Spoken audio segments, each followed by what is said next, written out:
Ah, Paris, la ville des lumières, des amours et peut-être aussi également des occupations théâtrales. Je vous invite à vous déplacer au théâtre de la Gaîté Lyrique, un lieu emblématique connu pour ses spectacles radicaux qui a décidé d'ouvrir ses portes à 250 migrants africains pour un événement gratuit. Jusque-là, tout va bien, me diriez-vous. Mais c'était sans compter sur la suite des événements. 5 semaines plus tard, les migrants sont toujours là, bien installés, et ils refusent catégoriquement de quitter les lieux. Ce sont, pour une grande part, des mineurs non accompagnés. Bon, sont-ils mineurs ? Ce qui est sûr, c'est qu'ils ne sont pas accompagnés, à part peut-être d'autres mineurs. Tous hommes, cela va sans dire, tous sévèrement burnés, et avec une barbe de 3 jours pour le moins. Et ils le clament, ils ne quitteront pas les lieux, car ils ont le droit d'être logés et assistés par les autorités locales. De son côté, le conseil municipal de Paris, de gauche lui aussi, dirigé par des socialistes, se retrouve dans une situation très délicate. On a cherché des logements alternatifs, la mairie le déclare, mais rien à faire, ils ne veulent pas partir, se lamente un responsable. Oh, quelle tristesse. Pendant ce temps-là, le théâtre, autrefois un lieu de spectacles radicaux et d'exposition, est contraint de suspendre sa programmation. Les pertes financières s'accumulent et la faillite menace. Oui, le gouvernement français, de son côté, se marre gentiment. Il a été sollicité pour intervenir, mais il reste silencieux, laissant le théâtre dans une situation critique. Avec un petit peu de choses, il crèvera de sa belle mort et cela nous fera peut-être un petit peu plaisir. Alors, à tout cela, il y a peut-être une moralité. Dans ce monde des arts et du spectacle, même les bonnes intentions peuvent se transformer en véritable cauchemar. Eh oui, eh oui, eh oui. Mon Dieu, mon Dieu, mon Dieu. Le club de l'actu, c'est ce seul acte. Tu regardes les vidéos, tout devient plus fou. De ton avis et comment c'est cool. Chaque like, chaque abon, t'es pas seul dans la foule. L'article est des plus explicites, ça sent pas bon, ça sent pas propre.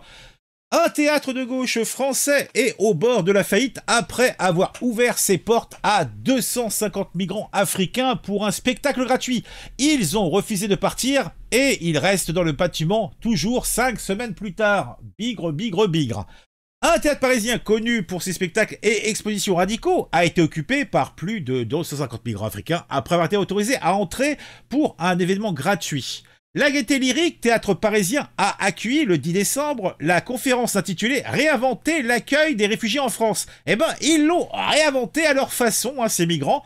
Des discussions ont été animées par des universitaires des grandes universités et des responsables de la Croix-Rouge, ainsi que des militants qui ont accueilli les migrants. Mais une fois la conférence terminée, les migrants, venus principalement des anciennes colonies françaises d'Afrique de l'Ouest, ont refusé de quitter les lieux. Toujours occupé, le théâtre de gauche risque désormais de fermer ses portes après des semaines sans revenus provenant de la vente de billets. Bon, je suppose que l'État français, les municipalités donnent un peu de pognon, non ? Et ont dû annuler toutes les représentations jusqu'au 24 janvier au moins. La direction du théâtre a déclaré dans un communiqué la semaine dernière que le nombre de personnes réfugiées dans le théâtre continue d'augmenter et a atteint environ 300. Eh bien, personne. Les conditions sanitaires se dégradent de jour en jour et les équipes font face seules à cette situation. Eh ben dis donc, ils ont fait appel aux autorités locales pour trouver une solution de logement pour les occupants. Bien que cette occupation soit forcée, il est impensable pour la Gaîté Lyrique de jeter ces personnes à la rue en plein hiver, ajoute le communiqué. Eh ben qu'ils les gardent, grand Dieu. Donc on a des photos, on va regarder un petit peu, voir la galerie. Alors là, on voit donc des gens qui font du trémolo, hop là. Donc on a les gens installés, là, tu vois, ils ont de quoi se chauffer, hein.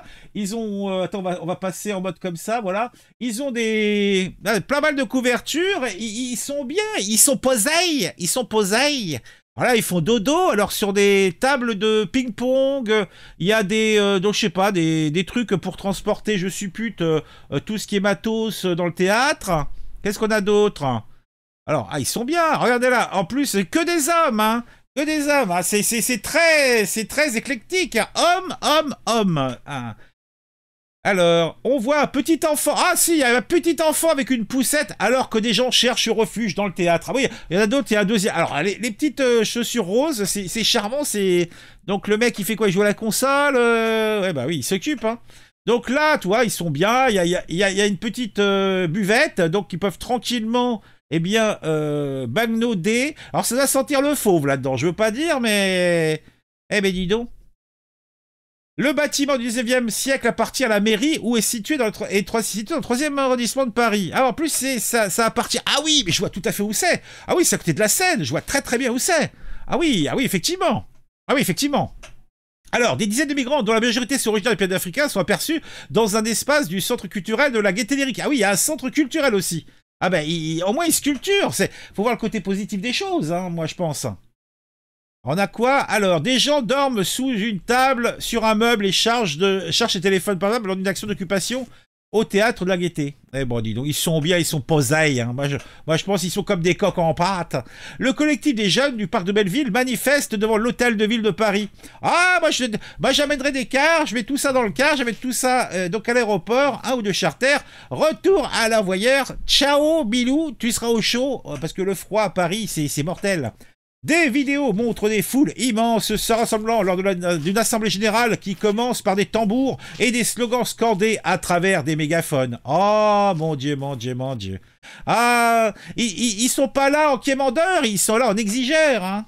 Eh bien, manifestation devant la Gaîté Lyrique en soutien et pour exiger un hébergement immédiat pour les occupants du théâtre. Oui, mais il y a rien. Oui. Mais la Gaîté, c'est bon, ils sont bien installés. Ah, on leur donne quelques lits de camp, une cantinière, et puis c'est royal au bar, franchement. Hein, bon. Ah, on a fini? Autre chose? Donc on a les photos, est-ce qu'il y a autre chose qui est dit? La municipalité parisienne, dirigée par les socialistes et propriétaire du bâtiment, affirme avoir cherché un logement pour les migrants, mais qu'aucun n'était disponible. Oh bah c'est fâcheux. Le coût estimé des annulations d'événements privés et publics s'élève à plusieurs centaines de milliers d'euros de pertes directes, a déclaré le mois dernier un porte-parole du théâtre. Le modèle de revenu du théâtre, qui se repose à 70% sur les ventes de billets et 30% sur les subventions, s'est effondré. Oh bah comme c'est dommage. Les entreprises locales se sont également plaintes des pertes dues à l'occupation. Bah tu m'étonnes. Le bistrot, situé à côté de la salle du 19e siècle, est un endroit populaire auprès des amateurs de théâtre et surtout auprès des gens bien nés, hein, parce que c'est pas... quand t'as un café à 7 ou 8 euros, c'est sûr que t'y viens pas pour prendre ton café à 1 euro. Hein. Donc les amateurs, donc les gens qui viennent au théâtre pour manger et boire avant et après les spectacles, a signalé jusqu'à présent une perte de revenus de 30 000 euros. Il ruine mon entreprise, a déclaré au Times la directrice Elia, elle-même fille de migrants algériens. Oh mon Dieu, c'est la fille d'un migrant algérien. Oh mon Dieu. Et elle est propriétaire? Ah, la directrice, je sais pas. Ils traînent devant ma terrasse, fument des joints et se battent entre eux. Non seulement on n'a plus de spectateurs parce que le tag est fermé, mais on n'a plus de passants non plus. Ils sont effrayés par tous ces jeunes. Eh oui, les jeunes, y a que ça de vrai, hein. Eh, bididon. Les migrants affirment tous avoir moins de 18 ans. Ah oui, ils sont tous mineurs. Ah oui, bien sûr, c'est pratique. Ce qui signifie qu'ils seraient considérés comme des mineurs non accompagnés et auraient le droit à être hébergés et assistés par les autorités locales. Mais les autorités locales ont insisté sur le fait qu'il s'agissait d'adultes, que la plupart étaient connus des autorités et qu'ils dormaient dans la rue avant d'entrer dans le théâtre. Il s'agit d'une occupation illégale d'un bâtiment par des migrants reconnus, ont déclaré les autorités régionales en décembre. Le collectif des jeunes de Parc Belleville, le groupe qui a organisé l'occupation, a dénoncé le test d'âge comme étant raciste et expéditif. Ah bah tiens, mais si la France est tellement raciste, mais qui retourne tranquillement dans leur pays où le racisme n'existe pas, je comprends pas en fait. Pourquoi ces gens veulent absolument venir dans un pays et côtoyer les gens racistes? Je pige pas. Moi je suis étonné, consterné, affligé. Le collectif nommé d'après le parc parisien qui occupait auparavant, le groupe des protestations a décrit l'occupation des théâtres comme un point central de leur lutte antiraciste et anticoloniale. Eh ben dis donc, je vois pas très bien ce que le colonisme peut avoir là-dedans, mais bon, pourquoi pas. Antiracisme, pareil, je vois pas trop quel est le rapport avec la saucisse, mais bon. Depuis le début de l'occupation, des manifestations quotidiennes ont lieu sur les marches du théâtre. Des vidéos montrent d'immenses foules se rassemblant lors des assemblées générales qui commencent par des tambours battants et des slogans scandés dans des mégaphones alors qu'ils bloquent l'entrée du théâtre. Ah mais c'est un ravissement, hein. Le ministre de l'Intérieur, Bruno Retailleau, qui a pris ses fonctions en septembre, s'est engagé à lutter contre l'immigration illégale lorsqu'il a pris ses fonctions en septembre. Les Français veulent plus d'ordre dans les rues, d'ordre aux frontières, avait-il déclaré à l'époque, dénonçant ce qu'il appelait une migration de masse vers le pays. Le 1er novembre, la France a renforcé ses frontières avec 6 de ses voisins membres de l'espace Schengen, Belgique, Allemagne, Italie, Luxembourg, Espagne, Suisse, en renforçant les contrôles. Eh ben dis donc, on dirait pas que ça marche de base, hein. Un théâtre de gauche français menacé de faillite après avoir ouvert ses portes à 250 migrants africains pour un spectacle gratuit. Ah bah dis donc, à la gauche, hein, le délire mental et au plus fort, hein. Ah, ils se font du bien. Donc tout ça nous vient de Mail Online. Ah, c'était bien beau, c'était bien propre, hein. Ah bah... Moi, ça m'a bien fait plaisir, et j'espère à vous aussi. On se retrouve très vite pour une nouvelle vidéo sur un sujet qui m'a intéressé et qui j'espère vous intéresse aussi. Mettez un j'aime, mettez un commentaire, etc. des villes, etc. des vents, et abonnez-vous.